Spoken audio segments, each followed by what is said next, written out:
The desert slept beneath its own sun, the wind carried only sand, and the night brought nothing but cold and silence. The people who lived here knew the rhythm of stars and shadows. They knew where life ended and where mere survival began. The world of the desert was simple. It had water, it had prayer. And then, one day, beneath that silence, something moved. The earth sighed differently, and from the depths of the sand, oil surfaced. At first, no one knew what it meant. A black liquid that smelled like rotting metal, sticky like sin, heavy like the night. The British came first. They brought machines, concessions, maps, and words nobody here understood. They promised prosperity, and in return, took the land. Oil rigs rose where only thorns had grown before. In Bahrain, in Iraq, in Iran, in Arabia, which at that time almost didn't exist as a state. And everything started happening faster than anyone could have imagined. Oil became the language of God and the curse of man. From one day to the next, the desert turned into a construction site. Tents became offices. Caravans turned into convoys of trucks. Bedouins became workers. British companies made fortunes, and local rulers got a percentage. But it was a percentage big enough to change history. Power began to smell like gasoline, and holiness started to smell like dollars. Out of the desert, cities emerged that looked like mirages. Riyadh, once a village, became a capital. Kuwait, which smelled of fish and salt, turned into a bank. Dubai, which barely existed on any map, became a legend. Overnight, a new word appeared: petrostate, a country that exists as long as the oil flows. In the 1950s and 60s, the Western world needed the Arabian Peninsula more than ever.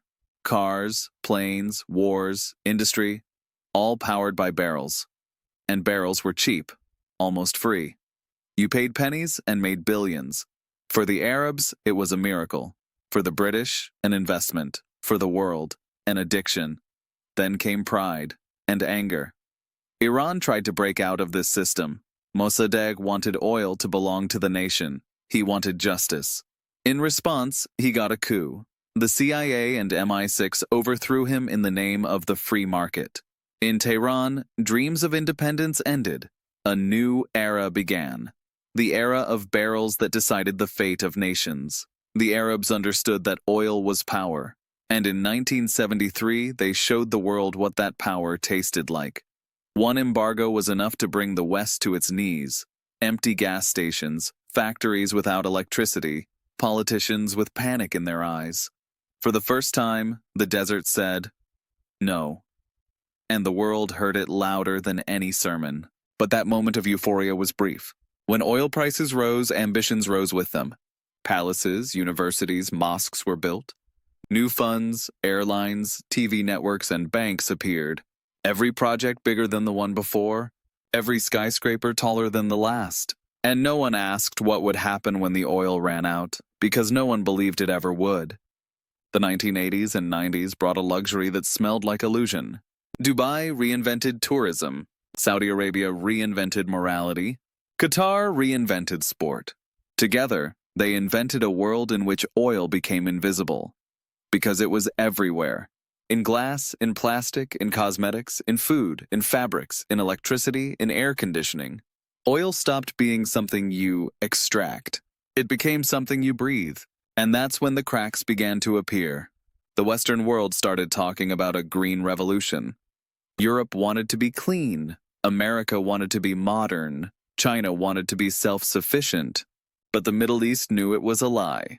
They knew that even the cleanest electricity needs oil to exist. They knew that every wind turbine, every solar panel, every electric car has a piece of a barrel inside it. The Arabian Peninsula watched this with a mix of fear and amusement. They knew the world was playing a game of appearances. And they also knew that when the next crisis came, the world would call them again. Like always. But in 2014, when oil prices collapsed, for the first time they truly got scared. They understood that the miracle would not last forever. That the foundation of their world, oil, was no longer a guaranteed ticket to power. And then a new dream appeared. A dream of life without oil. In Saudi Arabia, Vision 2030. A plan that was supposed to be a map out of addiction. Saudi Arabia was no longer supposed to be just a country of oil, but a country of innovation. Niam, a city of the future. Zero emissions, zero smoke, zero past. It sounds beautiful. But no one asked the simplest question: what will it be built from? The answer is simple: from oil. From money, from oil. From energy, from oil.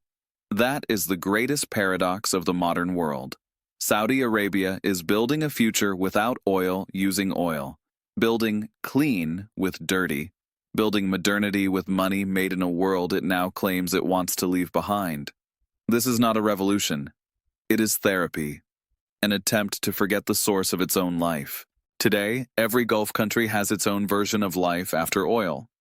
The UAE is betting on tourism and luxury, Qatar on gas and sport, Oman on greenery and stability, Bahrain on services and fintech.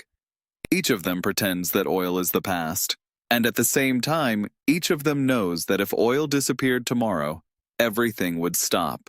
Air conditioning, desalination, transport, even the call to prayer over loudspeakers, everything. The desert has never been so full of life and so close to death at the same time. On one side, investments, robots, futuristic cities. On the other, empty wells, rusting pipelines, shrinking reserves. It is a world that still believes the miracle can be extended with marketing. On the streets of Riyadh, the smell of gasoline has always mixed with the scent of perfume. It was the symbol of an era, dirt and luxury in a single breath. Saudi Arabia learned to smell like money. Every building was proof that miracles can be bought if you have enough barrels. Every car was a prayer for one more day of prosperity. Every advertisement was a promise that the future would be better than the past, as long as the oil didn't run out.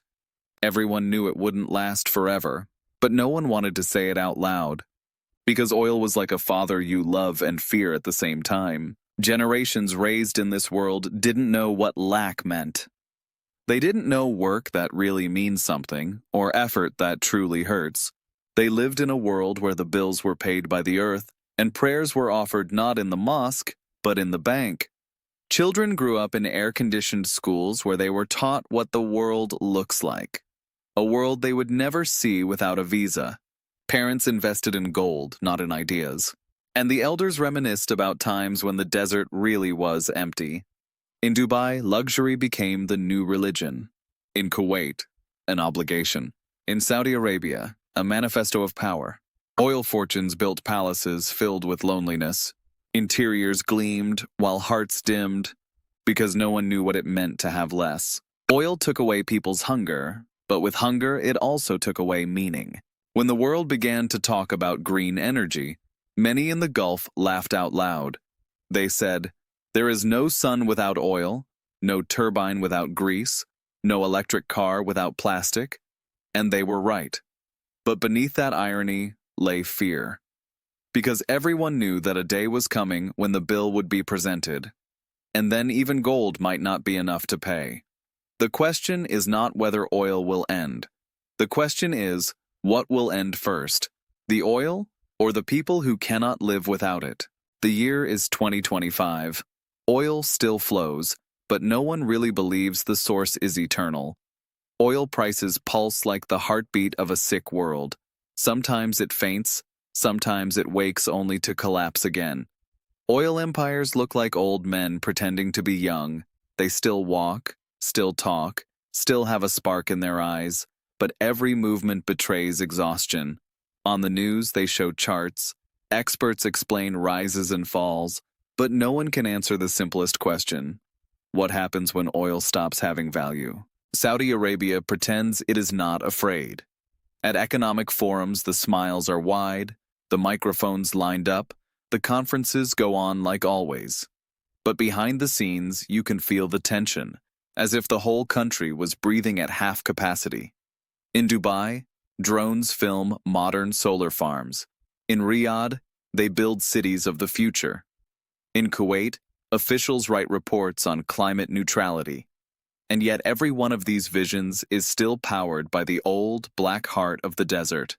The fuel that was supposed to end still drives everything: planes, construction sites, factories, air conditioning, even the elevators in office towers covered with solar panels. This is the paradox no one wants to speak aloud. The world wants to be clean, but its dreams still smell like petrol. In investment offices in Riyadh, young people with laptops sit and believe that everything can be replaced by technology. They talk about data, green bonds, artificial intelligence.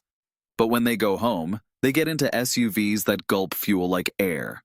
Underground parking lots are full of cars that could tell the truth about this country, each one a small barrel in motion, a small shrine to oil. The specter of the end doesn't look like an apocalypse. There is no bang, no smoke, no earthquake. It is more like a slow dimming of light, sound, certainty. People in the Gulf don't believe their world can really end because no one has ever shown it to them. But in the eyes of central bank economists, you can see something that wasn't there before.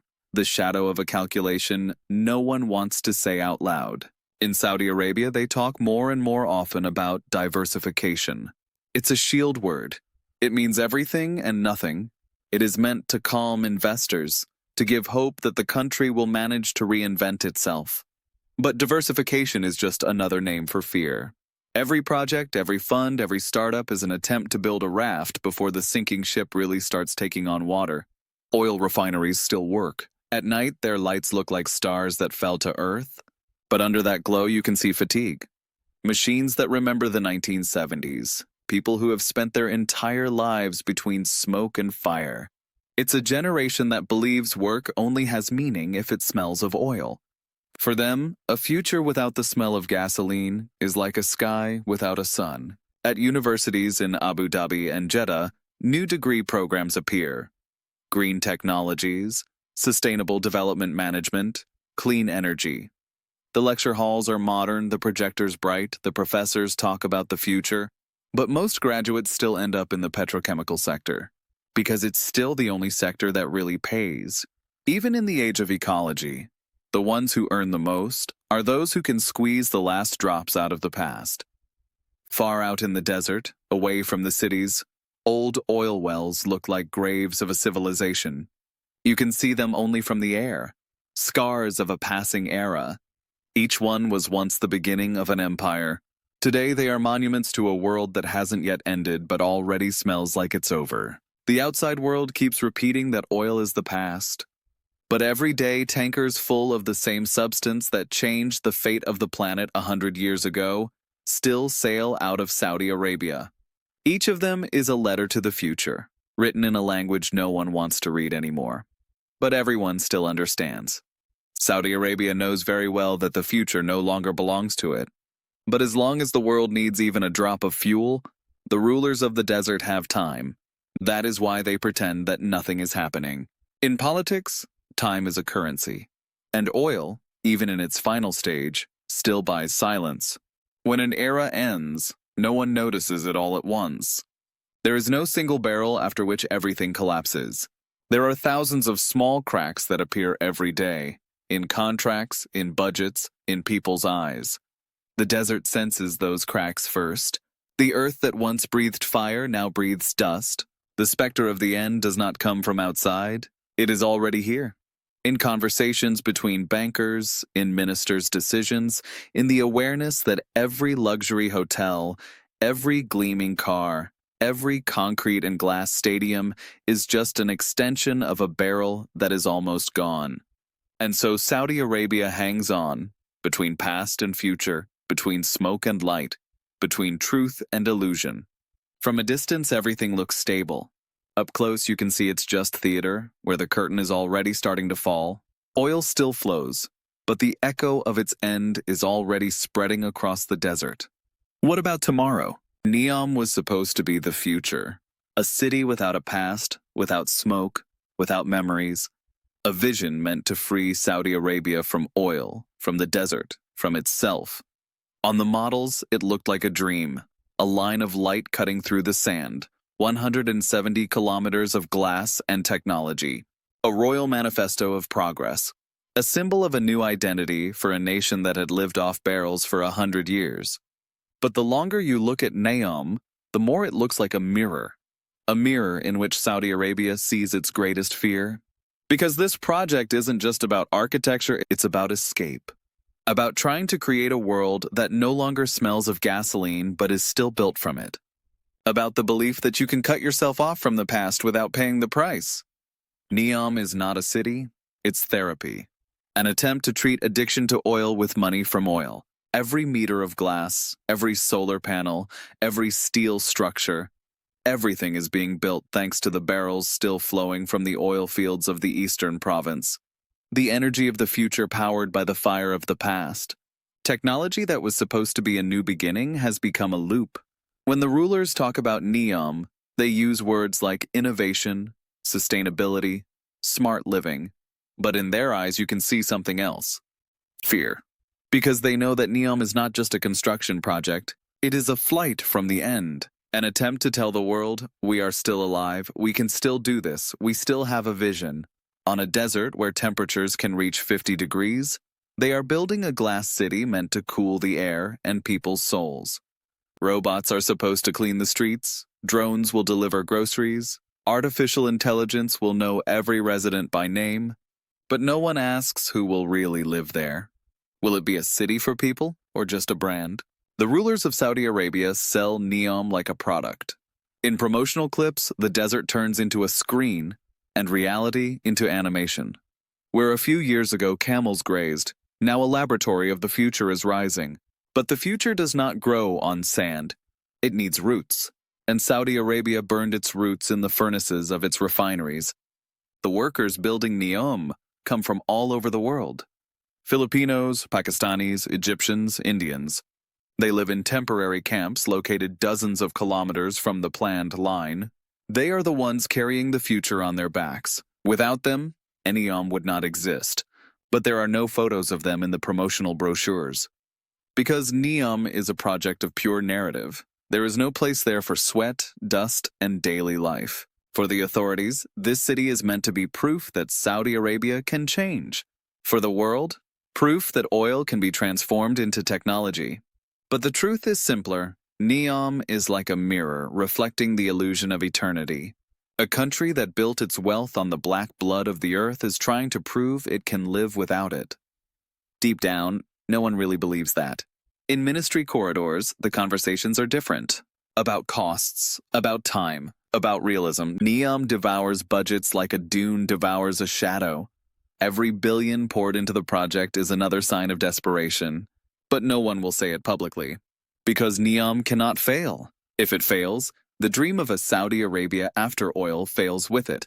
They say Neom will be a city without streets and cars. But in practice, thousands of trucks already drive there every day with cement, glass, fuel. They say it will run on sunlight, but at night the whole area glows like a refinery. They say it will be a symbol of purity, but its foundations are stained with dust, sweat, and oil.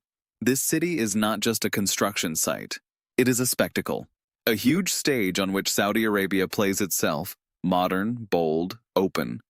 The audience watches in fascination, and the actors play louder and louder, knowing that there is nothing left behind the curtain. Everything in Neom is excessive. Height, length, costs, ambitions. This is not a city built to live in. It is a city built not to die. In that sense, Neom is a monument to fear. A monument to an era that knows it is ending, but refuses to leave the stage. When night falls over the desert, the lights of the construction sites look like stars. But these stars don't shine from the sky. They shine from cranes. These are the new constellations of Saudi Arabia, not made of fire, but of electricity. And yet, if you close your eyes, you can still hear the same thudding underground. The echo of pumps that refuse to die. Oil still flows, only more quietly. You no longer hear the roar of machines. You don't see flames above the wells. You don't smell gasoline in the air. Everything happens in silence, guided by computers controlling pumps somewhere between sand and sea. This is no longer the age of people, but of algorithms. Not sheikhs, not engineers, but data systems decide how much the earth is allowed to breathe. Economic reports say production is falling slowly and in a controlled way. In reality, it is dropping faster than anyone wants to admit. The eastern province of Saudi Arabia, the heart of this raw material empire, now looks like an old man trying to walk as before, even though every step costs him effort. Extraction requires more water, more pressure, more money. Every barrel is heavier than the previous one. But Saudi Arabia cannot stop. It cannot, because its system only works when oil flows. This is not just an economic issue. It is about identity. Oil is not a resource, it is a bloodstream. Stop it, and the country dies. So the pipelines keep running, even if they cost more than they bring in? Because a desert without oil is a body without a heart. Official data are optimistic. Saudi Arabia publishes reports showing stability. But those who really know don't believe the numbers. They know that some fields are already tired. They know that a system that for decades was a money-printing machine is slowly becoming a museum. They also know that instead of closing wells, you have to learn how to pretend they are still working. Eastern Saudi Arabia is now full of ghosts. Old installations stand like monuments. Towers that once roared with fire now only shine with dust. By day they look like skeletons, by night like beacons for memories. And yet, oil still flows. Not loudly, not proudly, not like before, but quietly, cautiously, as if ashamed of its own existence. Transport has changed too. Tankers sail on new routes, avoiding lights and avoiding questions. The shadow fleet, analysts call it. Ships without flags, without names, without registrations. They move in silence, carrying barrels that officially do not exist. No one writes about them, but everyone knows that without them, the global economy would have collapsed long ago. In Aramco offices, the discipline resembles a hospital. Everything works, but no one talks about emotions. Only numbers, only efficiency, only exports. Even when profits fall, press conferences sound the same. In the smiles, you can see exhaustion. In the eyes, a shadow of fear that one day someone will finally have to tell the truth. In cities built by oil, silence is becoming a new language. Dubai, Riyadh, Jeddah. They all look the same, perfect, clean, loud only when needed. But behind this aesthetic lies emptiness. Oil stopped being a source of pride and became something you don't talk about. Like an old love you know has betrayed you, but you still can't forget. Saudi Arabia has swapped barrels for shares, oil fields for funds, pipelines for stock exchanges. Pumps have been replaced by servers, smoke by presentations. Officially, this is a transition. In practice, it is only a change of form. Oil has not disappeared, it simply moved into spreadsheets. It became a number that still flows, just through different channels. The people who work in investment banks know this. The ones who trade digital oil, futures, derivatives, virtual barrels, know it too. For them, oil is not a liquid. It is a value, a story. As long as there is someone who believes in its future, oil is still alive. On charts, everything looks calm. But in the minds of the people of the desert, something is ending. Once, every sound of a pump symbolized power. Today it is just a background noise reminding them of the past. Children no longer know the smell of refineries. They don't know what it means to work on an oil field. For them, oil is a myth, a legend about wealth that fell from the sky. But the old people remember. They remember how oil could burn like the sun, how it killed and revived, how it gave pride and arrogance, and how it turned a country that had only sand into a kingdom that had everything. They know that the world they live in is just an elongated shadow of that era. They also know that when that shadow disappears, only sand will remain. Oil still flows, only slower. It flows through cables, through data, through stock markets, through contracts. It flows through the consciousness of a world that pretends it can live without it. But that is an illusion, because even green energy needs black memory. Every turbine, every cable, every ship is an echo of a barrel. When oil began to weaken, funds appeared. Not new deposits, pipelines, or barrels. Funds. A new source of wealth that does not flow from the ground but from the market. In Saudi Arabia, it was called the Public Investment Fund. In Abu Dhabi, ADIA. In Qatar, QIA. In Kuwait, KIA. Each of these acronyms sounds like the name of a new mine, except that instead of pumps, there are servers. Instead of sand, data. and instead of barrels, shares. They became the new extraction fields. No geologists, but analysts. No drilling rigs, but screens. No mud and fire, but the cool air of glass offices. Oil stopped being a liquid. It became a number, an indicator, a strategy. The rulers of the desert understood that if they could no longer extract the resource, they could at least extract value. And so new mines appeared. Mines of capital. The Public Investment Fund is now a state within a state. It invests in hotels, sport, technology, electric cars, startups, even video games. Every purchase is a new pipeline, every transfer, a barrel in digital form. Instead of tankers, Saudi Arabia sends money. Instead of exporting oil, it exports ownership. On paper, it looks like evolution.